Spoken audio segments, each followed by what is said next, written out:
Hi everybody, it's Miss Hernandez. So today's Wednesday. I'm sorry that the video is coming out late. I was babysitting today and I had some meetings online and I was having trouble with getting the video to work for some reason, so it's coming out late today, but it's still coming out. So we are still reading Onward from Disney and Pixar. We are on chapter 7, so I'm just gonna give a quick review on what we've read so far, and then I go straight into reading. So far it's Ian's birthday. He's turning 16, and he's always wanted to meet his father. His father passed away before he was born, and his father left him a staff for his birthday, like when him and his brother turned over 16 years old. So the mom gave them the staff, and along with the staff was a letter from their father giving them a spell, a resurrection spell, but it only revives them for one day. So when at first Barley tried reviving his father, but it didn't work with Barley because you have to have the magic gift, it turned out that Ian did. So Ian was able to revive his father, but something went wrong and he wasn't able to revive his entire body. So all there is just the bottom half of their father. So Barley decided it would be best if they go out on an adventure to find a phoenix gem, which is a gem needed to use the staff to bring back their father for the day. And they only have 24 hours. So they went out for this adventure. They left their mom at home. And they are going to the Manticore's Tavern, which is, the Manticore is renowned, like a well-known adventurer, and she is the giver of maps. So they went to her to go get the map from the Manticore. They're going right now. They just got there from what we last read in chapter 6. And Barley is saying he wants to lead the conversation with the Manticore. So I hope you guys made some predictions on what might happen for the new chapters we're reading. I know I had some. So I'm really excited to see what's going to happen in this one. So this is chapter 7. Hopefully you can see that. And we'll just go ahead and get started. And you probably see I have socks today. So she might be relaxing right here. Okay, so chapter 7 from Onward and Disney and Pixar. The Manticore's Tavern was a magic-themed family restaurant. It was packed with families. Kids were playing games, coloring children's menus, and eating out of miniature cauldrons. Barley anticipated Ian's doubts. Okay, so the tavern has changed a little over the years, but the Manticore is still the real deal. He marched up to the hostess and bowed. Madam, I request an audience with the Manticore. But of course, my lord, said the hostess. She turned and called, "Oh, Manticore!" Then she blew into a silly-looking plastic horn. Another employee, dressed in a large, adorable plush Manticore costume, leapt over to them, let out a chuckle, and gave Ian a big hug. Barley pushed the mascot away from Ian, irritated. No, the real Manticore, the fearless adventurer. The mascot rubbed his giant eyes dramatically, pretending to cry. Oh, you mean Corey? She's over there, answered the hostess. The kitchen doors burst open. A frantic Manticore struggled as she balanced plates on her hands and scorpion tail. Quick! Somebody help me, she said. These griffin nuggets were supposed to go out minutes ago. Various servers grabbed plates from her as they rushed by. Ian stared at the Manticore, who was dressed in a restaurant uniform and wearing glasses. That's the Manticore? She wasn't what he'd imagined at all. Barley got down on one knee and looked up at her with admiration and respect. Oh, great and powerful Manticore, he said. Whoa, sir, you're right in the hot zone, she said. Barley cautiously followed behind, trying to get her attention. Your fearlessness, he said. My brother and I seek a map to a phoenix gem. The Manticore hurried over to the podium by the front door and dug around the shelf. Well, you've come to the right tavern. I have that parchment you desired right here. Behold, she handed them a children's menu, which said find the phoenix gem. Is this what you kind of thought so far, guys? That she was going to own a restaurant and be giving out kids' maps? Oh, that's a children's menu, said Ian. Isn't that fun? They're all based on my old maps, she said. Oh, the great Manticore sends you on your adventure with a hero's blessing. She stuffed a small package into Ian's hands. And here are some crayons. That's very amusing, your dominance, but might you have the real map? Asked Barley. The Manticore gestured to a wall of swords, shields, and rolled up scrolls as she continued to hurry about. Yeah, it's over there. Barley and Ian saw a plaque under one scroll that read Phoenix Gem. Barley excitedly reached for the scroll, but the Manticore grabbed it from him. Whoa, whoa, whoa, what are you doing? You can't take this, she said. We have to, said Barley. Then he lifted Dad's fake upper body to reveal the legs. The Manticore gasped. What is that? Ian tried to explain. It's our dad. We have a chance to meet him, but... Barley stepped in front of Ian. But we can't do that without a Phoenix Gem. The Manticore considered his words for a moment before shaking her head. No, she said. My days of sending people on dangerous quests are over. What? Why? Asked Barley. 'Cause they're dangerous. The hostess approached and told the Manticore that the karaoke machine was broken. They turned to a group of angry bridesmaids and an irritated Cyclops in a veil standing on a small stage. The Manticore groaned in frustration and turned to the boys. I'm sorry, but you're not getting this map. She rushed away to deal with the karaoke disaster. The boys raced after her and watched as she stepped in and said sweetly, Don't worry, ladies. Your adventure will continue momentarily. Ian approached the Manticore, determined to get the map. Miss Mighty Manticore, ma'am?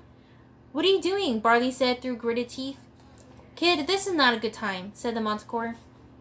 The deafening screech of feedback from the microphone pierced the dining room chatter.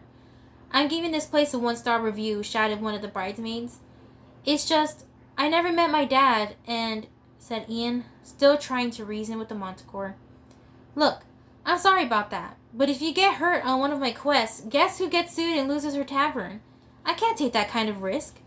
Now, if you'll just excuse me, I have important things to do. She tapped on the microphone. Testing, testing. Please, we need that map, insisted Ian. No, I am not giving you the map, said the Manticore. That's it, I'm done talking. As customers started noticing the commotion, the Manticore tried to hide her anger by forcing a smile. Ian stood up straight. Well, I'm not. Whoa, said Barley, shocked by his brother's boldness. The Manticore looked up, also surprised. Ian pointed to a portrait hanging on the wall. The Manticore looked fierce and heroic, wielding a giant sword. You say you can't risk losing this place? Said Ian. Look at that Manticore. She looks like she lived to take risks. She glanced at the painting and started gesturing wildly.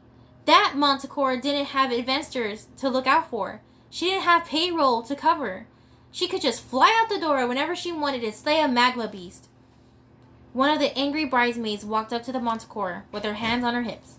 Are you gonna fix the machine or not? Yeah, in a minute, shouted the Manticore. She turned back to Ian. Okay, maybe this place isn't as adventurous as it used to be. So it isn't exactly filled with a motley horde willing to risk life and limb for the mere taste of excitement. She looked around, taking in the friendly family scene. But so what? Whoever said you have to take risks in life to have adventure? Ian pointed behind the Manticore. Apparently you did. The Manticore looked at the plaque above her portrait. It read, You have to take risks in life to have an adventure. The Manticore, she was speechless. So, hopefully you can see there at the bottom was the saying on the plaque. A server dressed as a rogue approached, holding up a platter of fried food. Corey, table 32 said the mozzarella sticks are cold. The Manticore breathed fire on the platter, scorching the food. Terrified, the server scuttled away. Come here, Sox. Come with me. What have I done? Said the Manticore. Well, it's not too late, said Ian. I mean, you could just give us the map. This place used to be dangerous, she continued, still lost in her realization. The cuddly mascot stood behind the Manticore, dramatically imitating her. Dangerous. And wild, said the Manticore. Wild, repeated the mascot. I used to be dangerous and wild, said the Manticore. Dangerous and wild, said the mascot. Suddenly enraged, the Manticore tackled the mascot and ripped off its giant plush head. She held it up and growled. I'm living a lie! What have I become? She ignited the mascot head with her fiery breath. Oh no, said Barley. The manticore threw the smoldering head and it landed on a table between two customers. Everybody out! This tavern is closed for remodeling. With a deep breath, she spread her mighty wings, then let out a deafening roar. So that's the end of chapter 7. Ooh, looks like they're causing trouble from this adventure so far. They've had the manticore to start terrorizing the customers.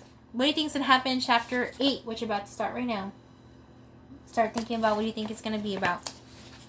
This is interesting so far. Okay, chapter 8. Balloons popped and customers ran in terror, fleeing as the fire spread. Sorry, the karaoke machine is broken, the manticore screeched, hurling it across the wall. Snarling, she picked up a smiling, life-size cardboard cutout of herself and threw it into the flames. She dropped the map, and when Ian tried to get it, it disappeared into a puff of ashes. A heavy beam fell with the crash, just missing Ian and Barley. As the building began to crumble, they rushed towards the exit. In the chaos, Dad was thrown to the floor, and another beam above him started to fall. Without thinking, Ian lifted the staff and shouted, "Aloft, Elevar!" A blast of light magically held the beam in mid-air, inches from Dad. Ian strained to hold on to the spell as Barley rushed in and grabbed their dad, pulling him to safety. So I don't know if you guys remember, but in I think it was chapter 6, Ian was having trouble doing that Aloft Elevar spell, and it looks like he just did it out of nowhere to save his dad. So that's pretty cool. Some development right there. Okay. Safe inside the van.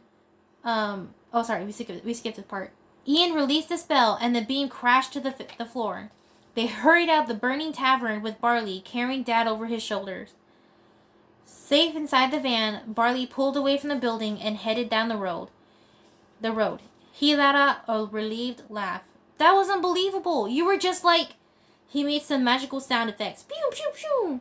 And the beam was just floating there. My brother is a wizard. He's so excited. Ian gave a small smile. I can't believe that worked. Oh, you're going to nail Dad's spell now, said Barley. Except we don't have a map. But we've got this. Behold! Barley revealed a kid's menu he had snatched on the way out. Look. This is what we've got. Look. On a quest, you have to use what you've got. And this is what we've got. Barley pointed to a crayon signature. Kayla. Best part is, little Kayla already solved the puzzle. Ian took the menu and studied the puzzle. Well, according to Kayla, we just have to look for Raven's Point. He reached into the glove box and pulled out a modern map, placing it on the dash. He pointed to a mountain on the map. Raven's Point! He was suddenly taking the whole thing seriously. Yes, the gem must be in the mountain. We can be there by tomorrow morning, said Barley. This still gives us plenty of time with Dad. Ian looked at their dad, then put his finger on the tavern and traced a route to Raven's Point. Well, it looks like the expressway should take us right there. Barley shook his head. Expressway is a little too obvious. On a quest, the clear path is never the right one. Ian scrunched his face in confusion. What? Barley explained that during his Quests of Yore campaigns, he always followed his gut. And it's telling me we take an ancient trail called the Path of Peril. He used his teeth to pull the cap off a pen and drew a line along a faint gray road on the map. But the expressway is faster, said Ian. Maybe not in the long run, said Barley. I know you want this to be like one of your adventure games, but all that matters is that we get to spend as much time as possible with Dad. Stopped at a traffic light. Barley thought about Ian's words. As Dad moved to the front of the van, Barley patted his dad's foot. So we should just take the expressway, said Ian. Right? Yeah, you're right, said Barley. When the light turned green, he steered the van to the on-ramp that led to the expressway. Meanwhile, Laurel, their mom, followed her GPS to the Manticore's tavern as she talked to Colt on the phone. Colt is the centaur that is her boyfriend, and he's also a cop. He had called to see whether she had found the boys. No, not yet, said Laurel. I'm a little worried because we had a weird family issue come up, and well, this just isn't like Ian to run off. Barley, yes, but not Ian. You know, it's late. You shouldn't have to be out looking for them, said Colt.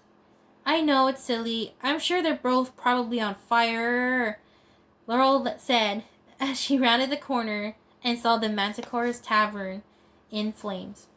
Fire? Said Colt. Fire! The place is on fire! Shouted Laurel.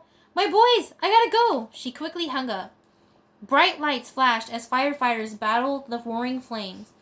Laurel threw her car into park and leapt out, desperately searching for Barley and Ian. When she heard a voice nearby mention 2 teenage elves, she followed it to find the Manticore, wrapped in a silver thermal blanket, and speaking to a police officer. Those are my sons. Where did they go? Laurel asked urgently. They went on a quest to find a phoenix gem, said the Manticore. But don't worry. I told them about the map, and about the gem, and about the curse. She gasped. I forgot to tell them about the curse. The what? Asked Laurel. Oh boy, said the police officer, leaning toward Laurel. Listen, this one's gone a little... The officer let out a two-note whistle, like whoop, whoop, whoop, whoop. Your boys are in grave danger, said the Manticore. But I can help. The officer stopped her. Whoa, you're not going anywhere. We got questions for you, he said, guiding her toward his police car. I know where your boys are going, exclaimed the Manticore. We can still save them. Laurel looked around, desperate, trying to figure out what to do. A first aid kit in an open ambulance nearby gave her an idea. Seconds later, she approached the Manticore and the police officer. Last name Manticore, first name said the Manticore. Hold on, Laurel interrupted.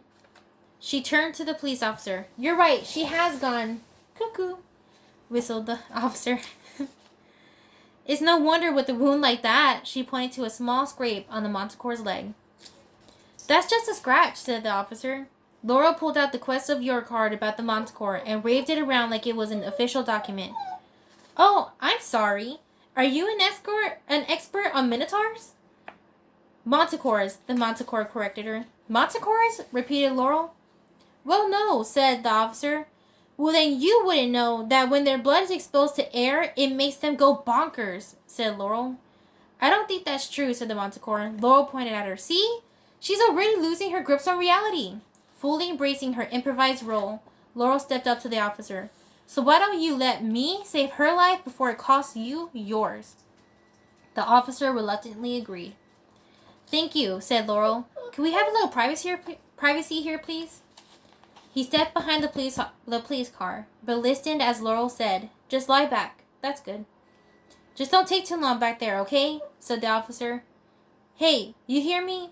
He turned and looked at the Manticore's silhouette. I said don't take too long back there because I gotta get her to the... As he walked around the side of the car, he saw the source of the shadow, the semi-melted head of the plush mascot. Laurel and the Manticore were gone. The back of Laurel's car gave off sparks as it dragged against the asphalt, carrying the weight of the Manticore in the back seat. All right, how do we help my boys? Asked Laurel. She turned the steering wheel hard to race onto the expressway, slamming the Manticore against the door. Oh, I'm gonna like you, said the Manticore, smiling over at Laurel. Oh, that's the last of this chapter.